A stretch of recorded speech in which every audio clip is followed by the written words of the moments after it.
Today, when we hear the word prostitution, usually the first thing we imagine is commercial prostitution, paying for a service to satisfy sexual needs. That being said, this wasn't always the case. In fact, what is now an industry evolved from ancient religious rituals and traditions practiced by all kinds of spiritual cults devoted to the worship of gods of sex, fertility, motherhood, and even family. These activities are known today as temple prostitution. Today, we will focus on some of the biggest civilizations dominating their respective areas. In their rich history, we can observe an interesting development of prostitution itself. We are fortunate enough to have plenty of evidence from this period, be it linguistic, written, pictographic, or legal. Thanks to this, we are able to study the various rituals and practices performed by the priestesses for the glory of their goddess as well as their life in the temple. For example, the ancient Babylonians saw their temples as places where the gods or goddesses actually resided, meaning their presence was not just symbolic, but it was, at least to them, absolutely real.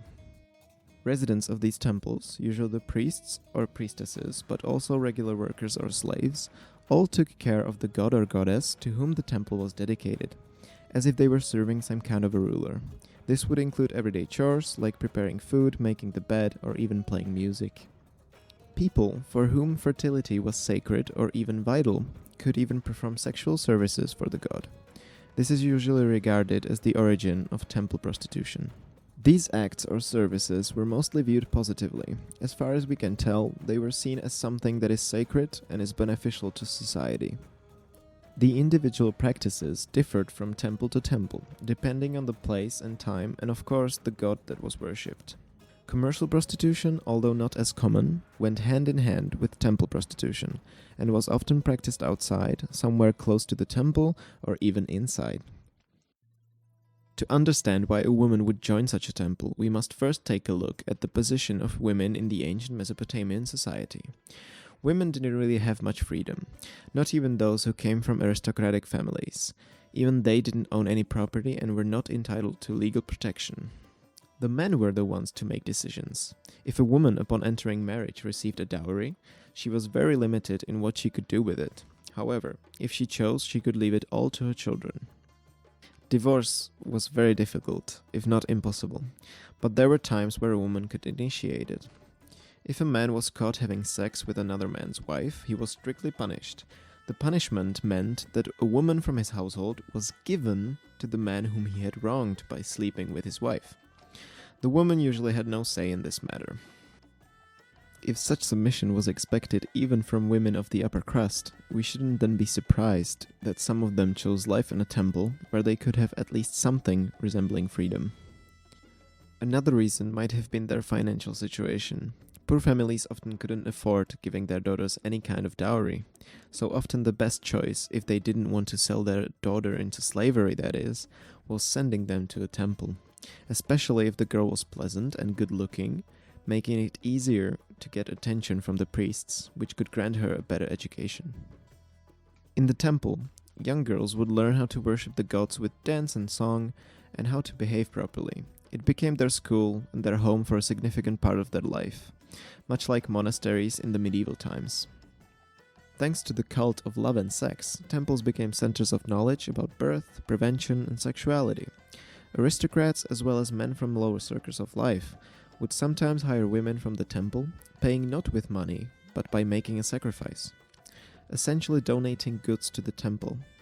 But paying the girls directly was also common. Although it may seem like it, these services were not always strictly about sex. Men often came to these women for advice regarding their health or sexual problems. Religious writings preserved to this day talk about how temple women had a strange power to heal or treat sexual problems and even STDs.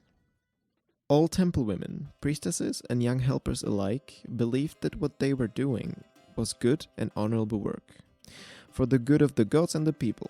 So if we take this deeply religious and spiritual context into consideration, suddenly the word prostitute seems a bit demeaning to say the least. This term would perhaps be more fitting for the women selling purely sexual services near the temple. Unmarried women in temples or outside had generally more freedom than married women. That doesn't necessarily mean that they had it any better though. The famous Epic of Gilgamesh tells us that out of all the unmarried women, prostitutes had the hardest lives, because they had to serve drunks and brutes that would treat them badly or even hurt them. We must not forget that Mesopotamia also had male prostitutes. They were either priests themselves or worked with them closely. Sadly, we have very little evidence about these people. The fact that different classes of women performed different tasks in the temple was often forgotten in the past. That is one of the main reasons why temple women were just all seen as prostitutes for the majority of history. The aristocratic women filled the highest and most honorable positions, similar to how their sisters and cousins outside of the temple would marry the most wealthy and important men in the community. These priestesses could own property, wore expensive clothing and jewelry in order to distinguish themselves from the lower classes. They were called Ishtaritu or Naditu, and they lived a life of celibacy. Other, high-ranking but not aristocratic priestesses were called Gadishtu. These were the women that would be hired by the men coming to the temple for guidance, treatment, or just plain old sex. The lowest ranks were held by women who, as the majority of the sources agree, could be called prostitutes. All the newest findings suggest that there were a lot of these women. Some of them lived in their own houses called gagu near the temple. Often they would be overseen by older priestesses. They would be easily distinguishable from regular women or slaves by their attire, because they were forbidden to cover their hair or wear a ribbon, unlike other women who usually wore a ribbon or some other headwear at all times. In the society of ancient Greece, the man was usually head of the household. That said, it wasn't the same in every city-state. Spartan women generally had more freedom than, for example, Athenian women.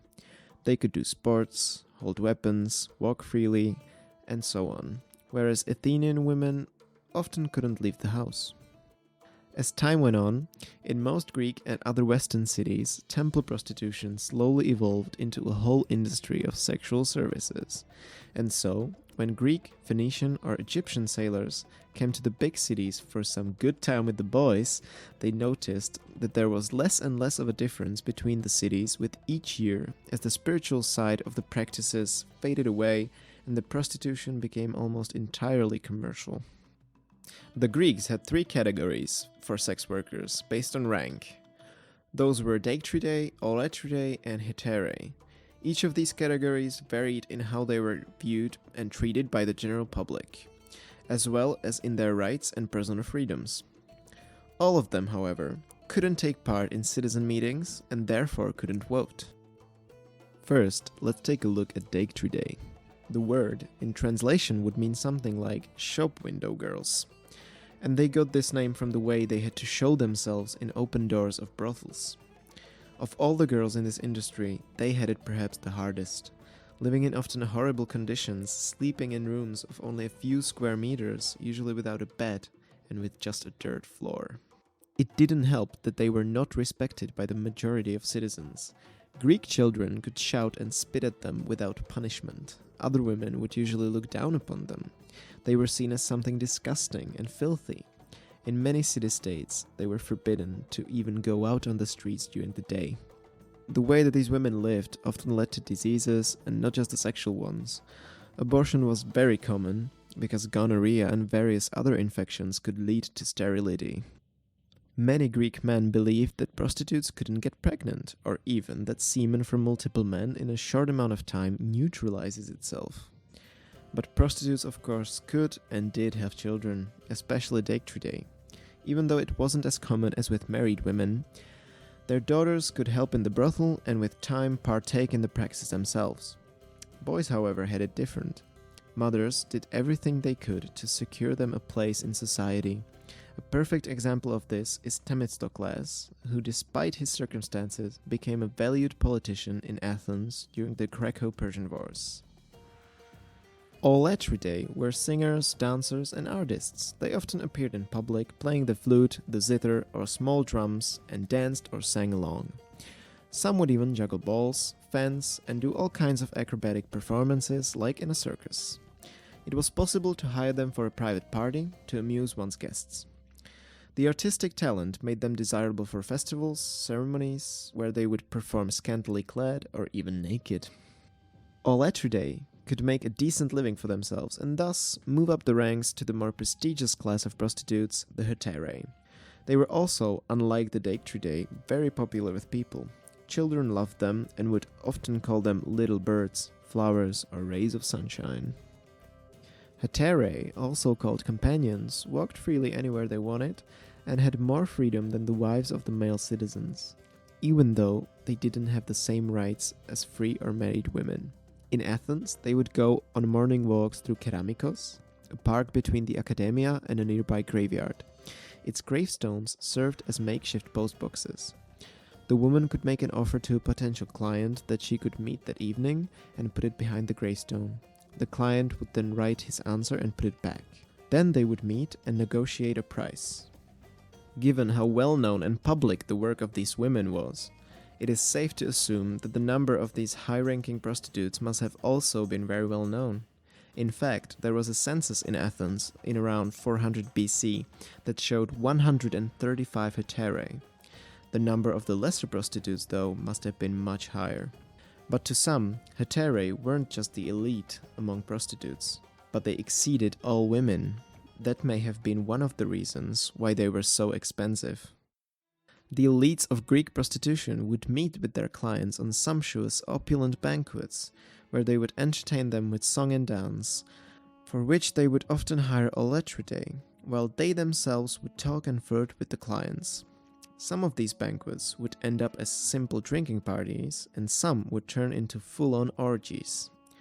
All of this would take place in the luxurious houses of the heterae. And it is these houses that were one of the main reasons why the heterae had to sell their services at such high prices. But of course, to some, the price could seem too high. Demosthenes writes about his visit to one of these prestigious prostitutes, a Corinthian woman named Lais. The price she asked for was 10 times as high as he expected, so he said to her, "I am not willing to pay such a price for something that could ruin my reputation." To which she replied with, "And I am not willing to sell myself any cheaper, for that would ruin my reputation." So let us now summarize. We have learned how prostitution went from a combination of religious rituals to almost a purely commercialized service. That's hardly all that we have to say though, but we don't want to make this too long, as it is our first video. So the next one will be a deep dive into prostitution in ancient Rome.